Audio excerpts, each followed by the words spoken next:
여러분의 구독은 영상을 제작하는 데 큰 힘이 됩니다. 영상을 보시기 전에 구독과 좋아요 꼭 부탁드리겠습니다. 아울러 회원이 되시기를 원하시는 분들은 유튜브 채널 홈피 구독 옆에 있는 가입 버튼을 눌러주시기 바랍니다.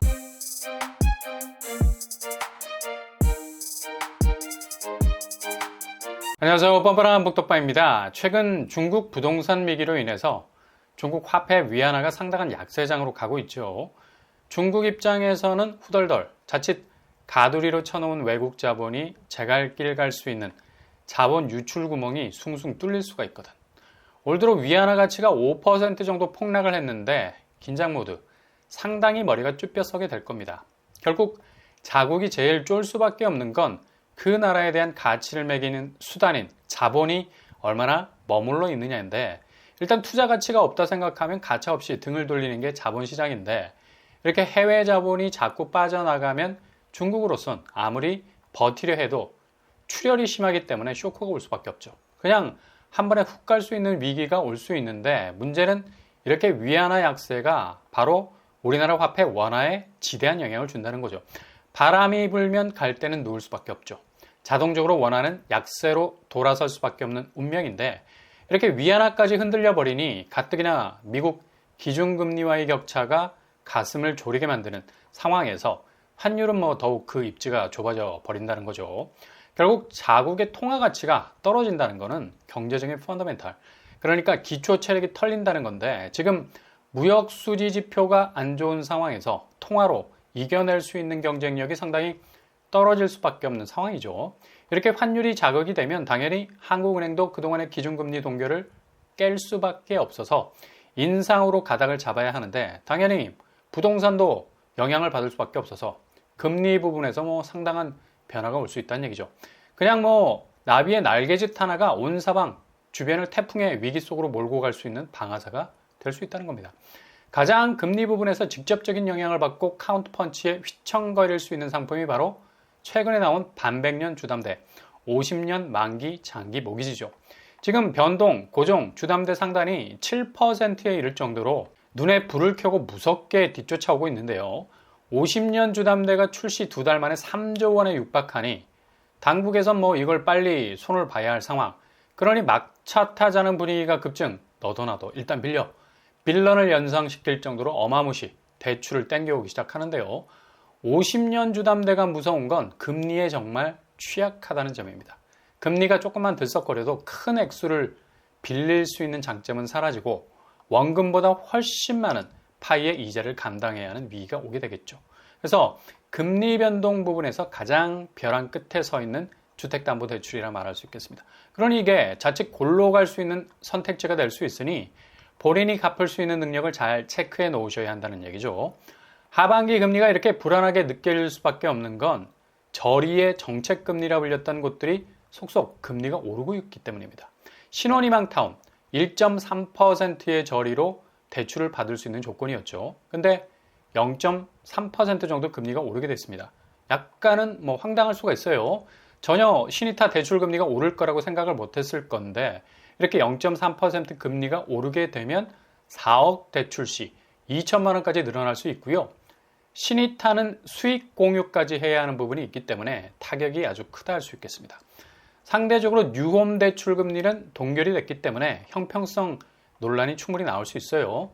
아니, 누구는 동결이고 누구는 인상이고 충분히 황당할 수 있는 부분인데, 문제는 신의타뿐만 아니라 여타의 다른 디딤돌 버팀목도 금리가 오르는 추세. 결국 이렇게 저리의 상품에서 슬슬 금리가 오르는 추세로 간다는 건 하반기 시중은행 금리가 특히 주택담보대출이 상당 수준까지 오를 수 있다는 선행지표가 될 수 있겠습니다. 이렇게 금리가 오를 수밖에 없는 건 가장 피부에 와닿는 이유를 들자면 바로 예적금 금리가 오르기 때문입니다. 이거 은행에 돈을 파킹한 사람들에게는 유리한 상황인데, 한편으론 대출 파이가 큰 사람들에게는 위험 신호죠. 그만큼 은행이 갈고리로 긁어와야 하는 조달 비용이 크게 늘어나기 때문에 바로 대출금리 상승으로 이어질 수 있기 때문입니다. 그러니 이렇게 체감적으로 확 느껴지는 은행 이용 시 나타날 수 있는 지엽적인 부분에서도 금리 상승 압력은 엄청난 게이지로 농축이 되어 있다는 겁니다. 뚜껑 열리면 한 번에 확 터져 나올 수 있다는 거죠. 대표적인 샘플로 반포의 대장 아크로리버파크, 지금 전세가가 고점 24억 대비 30평대 12억의 시세를 보이고 있어서 거의 10억 이상 전세가가 하락하고 있습니다. 집주인 입장에선 전세가가 쾌속으로 회복되지 않으면 역전세 상황으로 몰릴 수 있는 거고요. 지금 아크로리버파크 매매가 최근에 거래가 올라왔죠. 30평대 최고가 46억 대비 36억으로 추락을 했습니다. 10억 폭락을 하는 지표를 보여주고 있는데요. 이래서 1주택자가 더 위험하다는 얘기죠. 위기감을 느끼기 때문에 빨리 팔고 나가야 리스크를 줄일 수 있겠죠. 전세는 역전세 대출 받아서 무마시키고 더 이상 전세 들이지 않고 매도로 들어가야 하니 당연히 전세 매물 줄어드는 겁니다. 지금 서울 전세 매물이 줄어드는 추세가 전세가 잘 돌아서가 아니죠. 이런 웃지 못할 상황도 섞여 있는 겁니다. 그러니 당연히 전세 매물 줄고 팔려는 매물 증가하는 겁니다. 그리고 분양시장, 금리가 오르면 당연히 자금을 조달해야 하는 창구, 중도금 대출부터 부담이 되겠죠. 근데 지금 청약시장은 불판 중에 이런 불판도 없습니다. 바짝 달궈져 있죠. 얼마 전에 분양을 마쳤던 청계 SK뷰, 정말 서울 분양이 얼마나 철판복금인지를 보여줄 정도로 이건 그냥 불맛입니다. 불맛. 화력이 대단하다는 걸 볼 수 있는데요. 57명 모집에 1,455명이 지원을 했었습니다. 분양가도 마영성 한 퍼즐을 꿰차고 있다 해서 성동구에서도 84제곱 13억 선이 나왔었죠. 그럼에도 불구하고 거의 청약 경쟁률은 터져나갈 지경.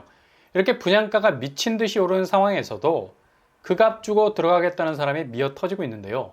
이거 앞으로 분양가 더 오른다는 초조함, 그리고 비규제 지역으로 풀려서 세대주, 세대원이 청약 가능하고 1주택 수요가 불이 붙어버린 점, 그리고 이런 고분양가도 대출로 쳐낼 수 있는 대출 여건, 전매 제한이 비교적 자유롭다는 전제하에 집값은 어떤 상황이 와도 서울은 오르게 되어 있다는 기대감이 섞여 있어서 이렇게 대출로 밀고 들어가도 충분히 올라갈 집값으로 상쇄할 수 있다는 계산이 깔린 건데 하반기 집값 추이가 녹록하지 않거든요. 이후 서울 집값 추세도 주변 시세 대비 2배씩 오를 수 있는 여력을 다 상실해버린 분양가 때문에 위험이 클 수 있는데요. 최근에 분양했던 단지들 보세요. 광명은 거의 2억씩 오르는 추세 보이고 있고요. 이건 추추 트렌드도 아니고 서울 역시 1억씩 엄청난 기세로 달려가고 있습니다. 불과 4개월 만에 기염을 토하고 있죠. 부산도 거의 4개월 만에 2억 이상 오르고 있습니다.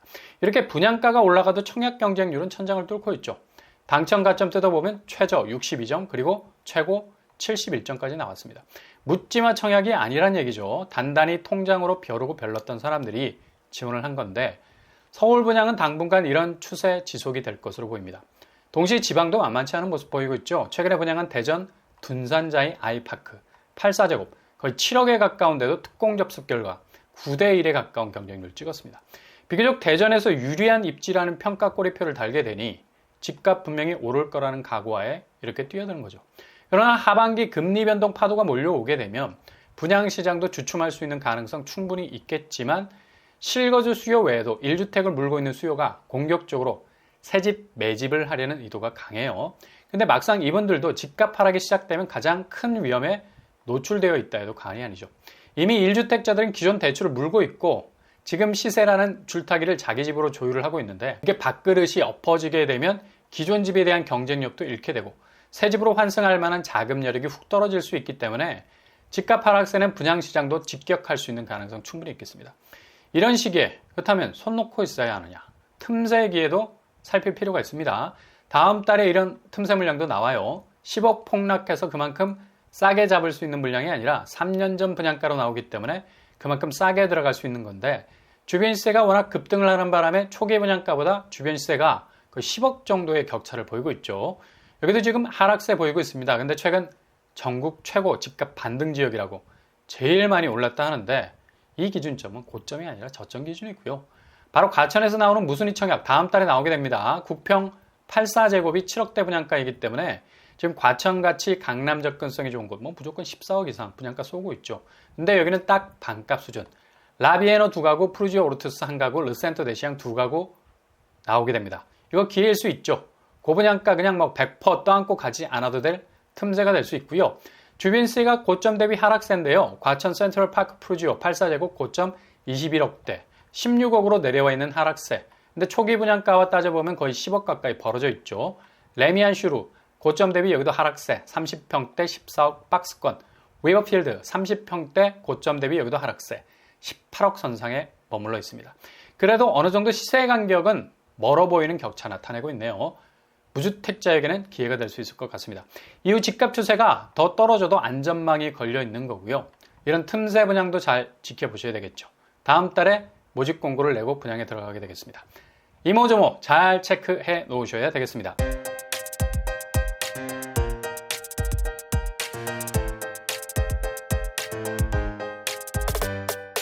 오늘의 부동산 캐를 거쳐 하반기 집값이 상당히 그 지표가 썩 좋지 않은 가운데 집값 추이가 상당히 우리가 경험하지 못했던 궤적을 보이게 될 가능성 높게 됐습니다.